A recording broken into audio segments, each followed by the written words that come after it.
Good day, viewers. Welcome to a new edition of 30 Minutes, the interactive program of Trust Television. I'm Manir Dan Ali.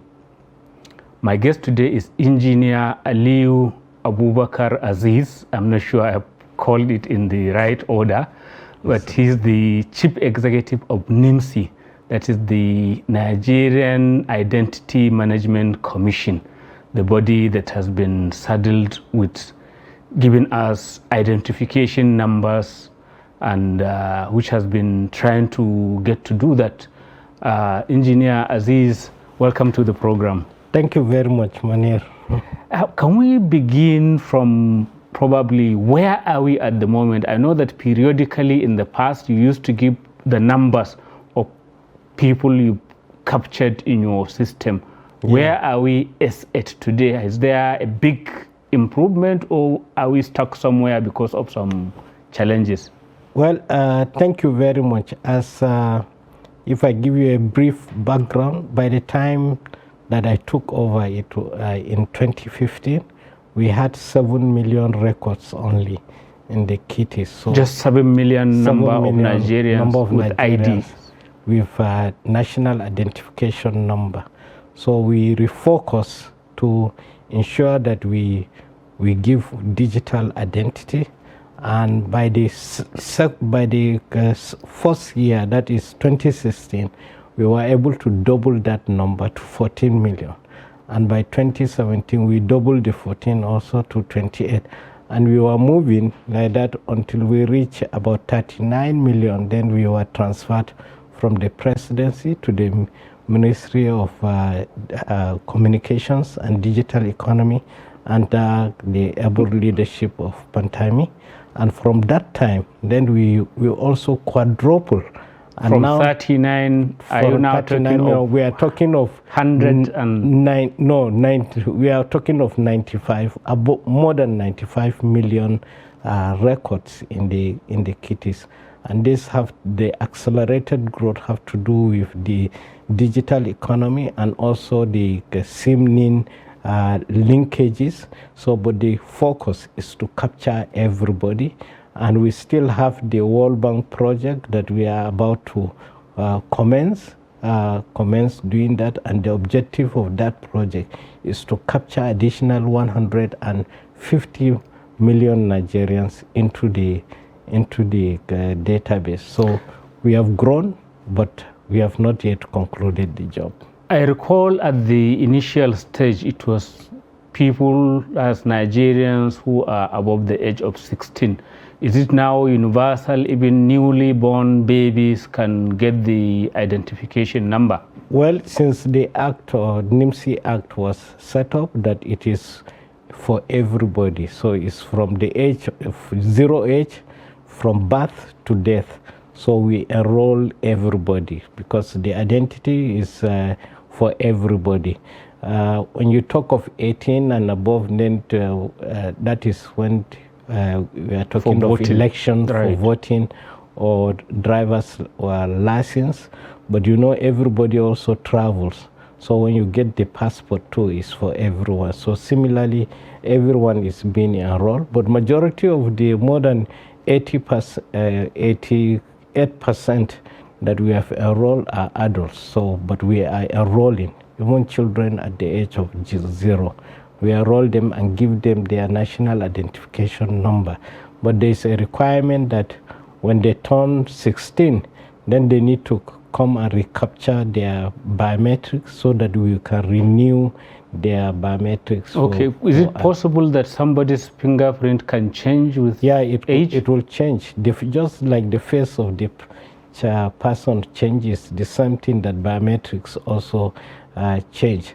So we take the biometrics of the children, especially the ones at the age of 12, 13, 14, because they also do the JAM and there's requirement for the NIN. So we do duplicate the biometrics, but it is when they reach 16 that we need to have the permanent biometrics that we. There was this earlier confusion when people thought that it is a card, it's a national ID card that you ought to give. which you took time trying to clarify that it's just the number that is unique to each individual. Has that confusion been fully resolved now? Are people not turning up asking you for cards? Well, it's not fully resolved, but the point is that in the minds of the people, they need a talk on something that something physical. So, but in the 21st century, if you set back and then you look at even the United States of America, what they give is social security number on a paper. And even in UK too, they give you national insurance number on a paper. And then we were so lucky that while going to conferences, we found out that India also have enrolled more than 1 billion people. And all they did was only to give something on paper.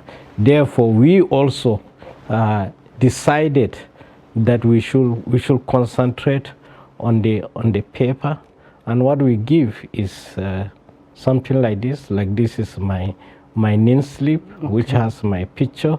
It also has my national identification number, and it has a QR code. So it will serve any purpose that this particular card. Because I wanted to say you also hold the card, yes, which I also have. Yes. So this is the general, how do you explain to people that they can get this card? This is the general multi-purpose card, and it has a chip here. So this chip is about 80 kilobytes, and the one that you get from the bank for ATM is just 4 kilobytes. So this is like 20 times. So you know that if you pay 1,000 naira on that one, this one is more than that. Do you charge for it? So it is, we are not charging. So that is where the whole problem comes from. And you know the economics of 21st century does not allow that we just give this card free of charge. So that is why we focus of how the developed countries are doing it. Like the United States of America gives social security number on a paper like this. The same thing with the United Kingdom. The same thing with the one of the most populous nations like India. So out of the nearly 100 million that you've registered, which number or what number have you given the physical card? About 2 million people that have been given this card. So you can see it's so negligible. Yeah. You earlier spoke about the SIM card registration. Yes. Which was tied up with this unique ID number. Yes. I mean, there was so much heat in the country. People were put through so much difficulty, almost close to what we are currently experiencing with the Naira notes, except that the Naira notes affects everybody. Where are we on that? No. Because people are saying, come on, we did all that trouble and then we can't seem to see the benefit. Identity is also for every person.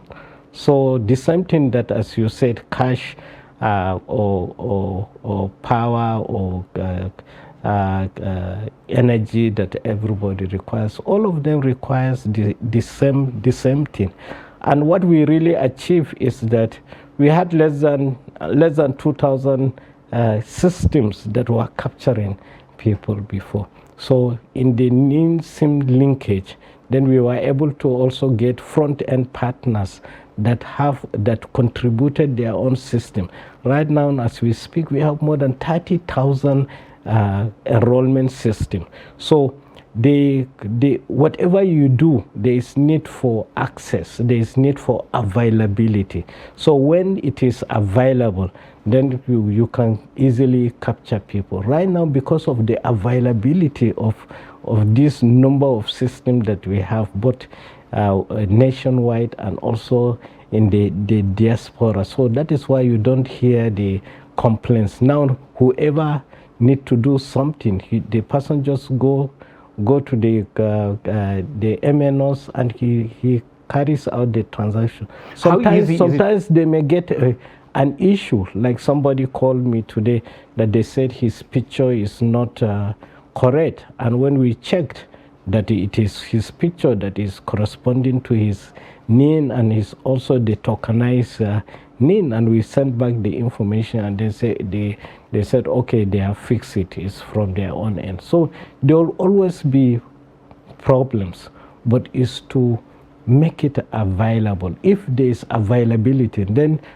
a lot of complaints of Nigerians is that somebody have not even tried it, but he will not make the noise about it. But some are being skeptical, are saying, okay, hang on, we went through all that trouble to do the linkages. Yes. But the kidnappers, for example, and other criminally minded people are busy plying their trade, and we don't hear them being traced through their NIN and are getting arrested.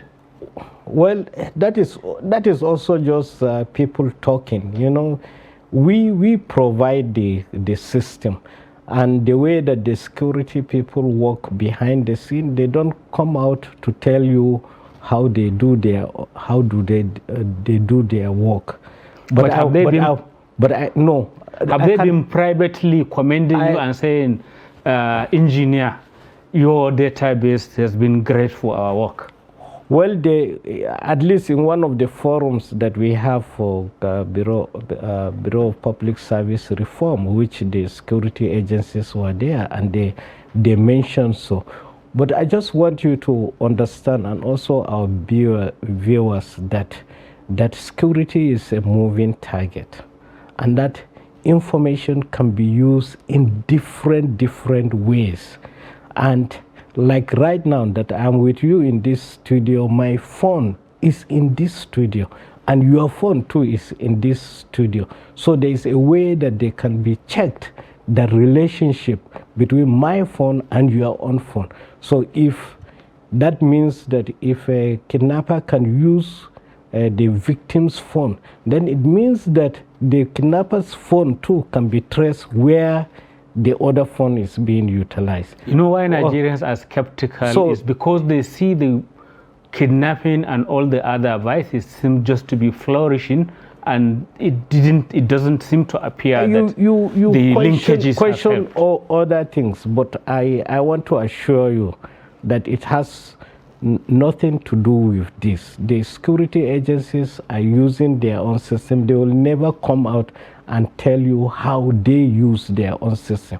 I am talking to you using what I know, network analysis, graph mathematical aspect of utilization of graph and the rest of it, just to assure you that the general public should not underestimate how information are being utilized. So and security people will not come out and tell the general public that this is what we do and so on and so forth. But it is very vital to the fight of security, not only in Nigeria, all over the world. Thank you very much, and we'll now go on a short break and resume the conversation thereafter.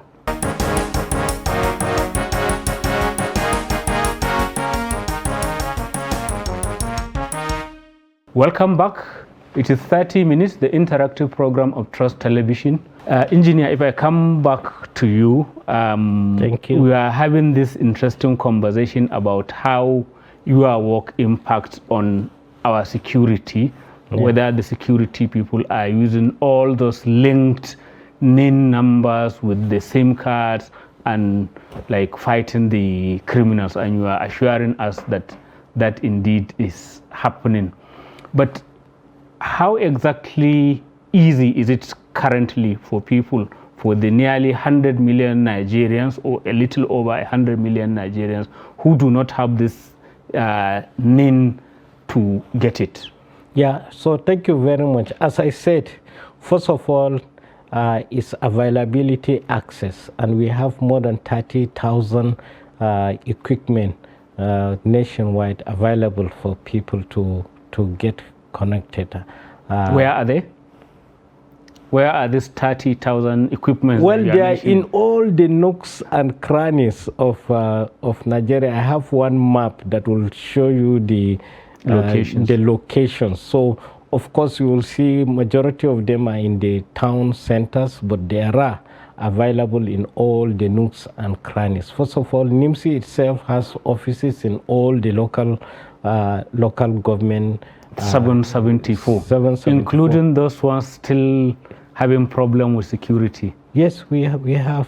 There are some of our places in the southeast that they bond the local government, including our own office too. But we have presence. And then we have more than 200 front-end partners, that is private sector people that have invested to buy the computer system, and then we give them our own software for them to capture and send to NIMSI. And then when NIN is generated, we count those NIN and then pay them on the successful NINs that they capture. So in total, we have this number of systems all over the nation. So there is access, there is availability. And is it free of charge? If you need to capture NIN, it's free of charge. Again, we put in all our centers that NIN is free. I'm asking is because you said there is private sector involvement, so which suggests they will be doing it for a fee. No. They will be doing it for a fee that NIMSI pays them, but we pay them on successful capture. Any capture that they successfully generate because every capturing machine has a code. And then we know who owns that machine. So we count them. At the end of the month, we now tell them that this is the number of NINs that you have captured. These are the successful ones. These are the unsuccessful ones. So this is the rate we multiply and then understand that this is what we need to. We pay the front-end partners to. So on a typical day, what sort of numbers do you register nationwide? Well, it varies, but I always count in like a month. But also we have daily records. But in a month, then is in a month is like 3 to 5 million. So depending every month that we capture. All the 12 months of the year. All the 12 months of the year, and it's consistent. It's always rising. So, and then we have the back end. The back end also, that is where the deduplication, that is where the checking of that this is a unique person happens. So that it's not somebody cloning someone else. So you have to that they send this information, and usually within 20 minutes, 1 hour. The system checks and then send them back the NIN. So we have that robust system at the back end that has been working. So even if we have problems, so the system will be working. So that before you know it, we have resolved the problems. You know, every system may have problems, but we have engineers that are always sitting at the back end to make sure that system is really running. And then we are yet to even start the World Bank project. And once we start that one, additional 150 million that we need to capture. With some of the criminal tendencies that we have within the society, is your system hack-proof, tamper-proof? Because we hear even in more robust societies where their systems are hacked and identities are stolen. Well, security is a moving target, and also that you cannot work alone in this aspect. So we work with the National Security Advisors Office, we work with NCC, and work with also NIDA. So all of them have systems that cross-checks what is really happening in the country. Like they can check what is happening, they can see the heat.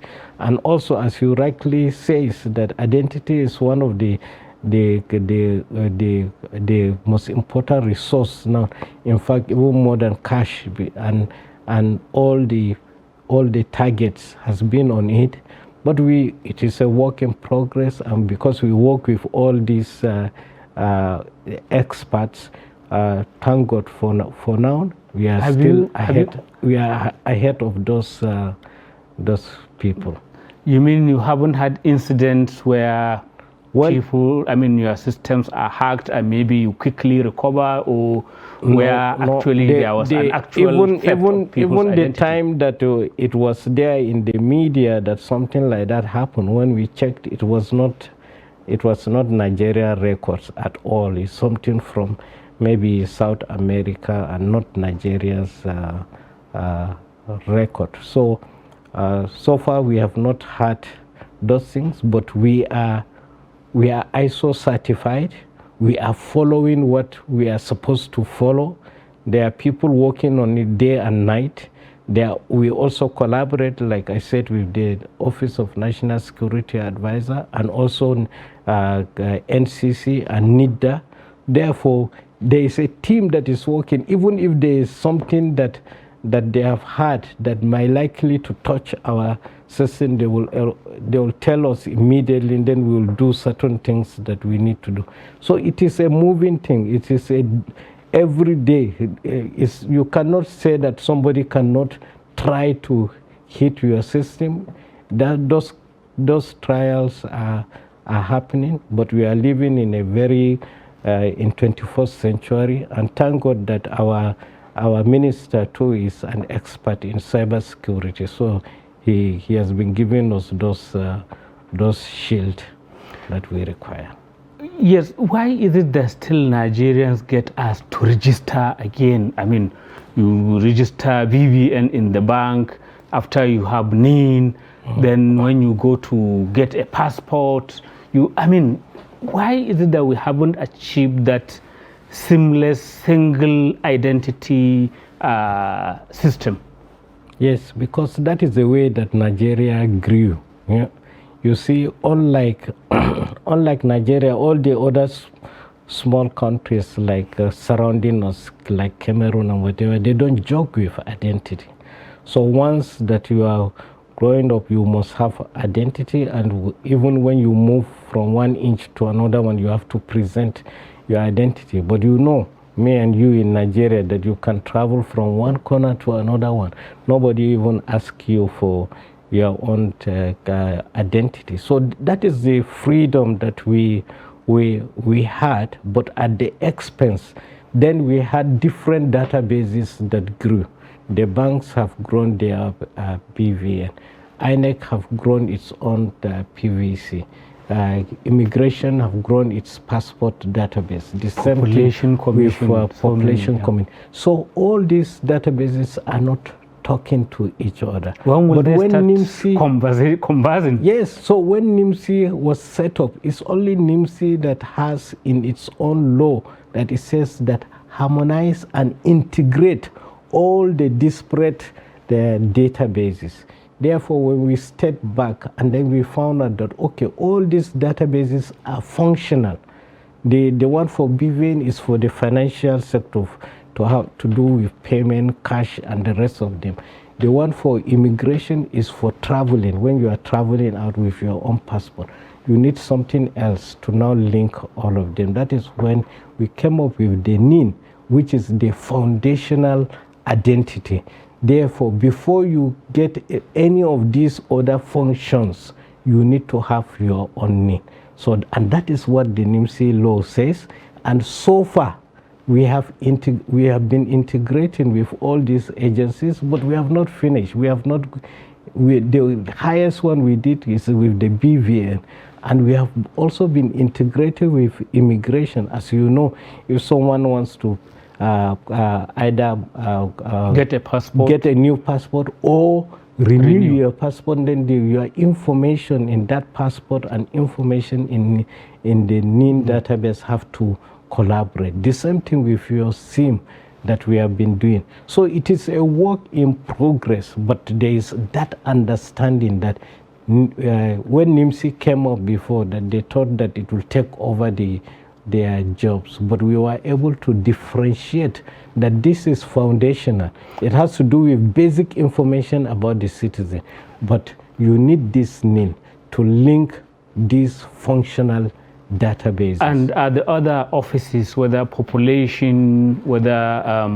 the banks and what have you, are they cooperating so that all of this data is together and you can sift through and say that, look, this thing doesn't add up or it does? There's a lot of cooperation. Like I said, there's a lot of cooperation with the banks, with CBN in particular. The governor has been also helping NIMSI to make sure that all the BVA records talk to the NIMSI database. The same thing with immigration, I mentioned. The same thing with road safety and many others, JAM and the rest of them. So it is work in progress. It cannot all happen at a go. But do you have a target date when you expect all these things to click together? Well, I can estimate. You understand? Just like we have we want to, first of all, everybody to have the NIN, because if you don't have the NIN, then the work of the others will be very, very difficult. That is why we focus on the NIN, and we are able to reach this large number, and it's now the largest database that when we have. Are you in then Nigeria. hoping to get every Nigerian on your own database? That is every living Nigerian at any given moment. Do you know that every day we add more than 25,000 children? Of course, of course. What I mean is those who are already alive and living, so that as at today, anybody born today is there. So the target for this 150 million that we need to add is that it should be done in 2-3 years, but after that, and the focus is that ecosystem, that all of us will work together.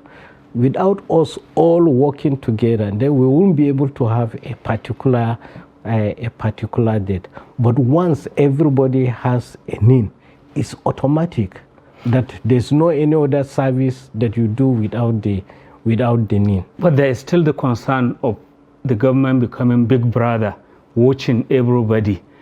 Isn't there that fear of like abuse of the system? That is, people who already know your identity, who may be tracking you for their own ends. The same law that sets up, you understand, also make it that there should be privacy and also data protection. There is also an omnibus data protection law that is coming up now. Just 3 weeks ago, the Federal Executive Council approved the bill to be passed to National Assembly. But before then, even on the NIMSI Act itself, it says that no one should use your data without your own approval. Therefore, no one uses your data until when you go to a place and you want to give service, like you go to renew, have a new SIM, and then that is the time that they can then use your own data. So, and you can check whether any other person have utilized your data.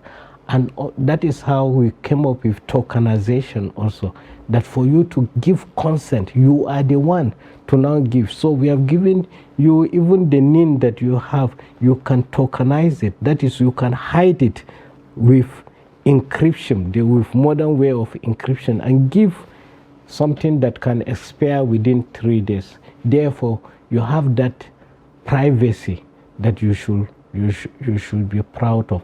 And with the data protection, it will also enforce, even if somebody else have intention of doing that, then the law will. We've exhausted the allotted time for this program. Thank you. Thank you very much for coming on it. That is it. We've come to the end of this edition of 30 Minutes. Keep it with us.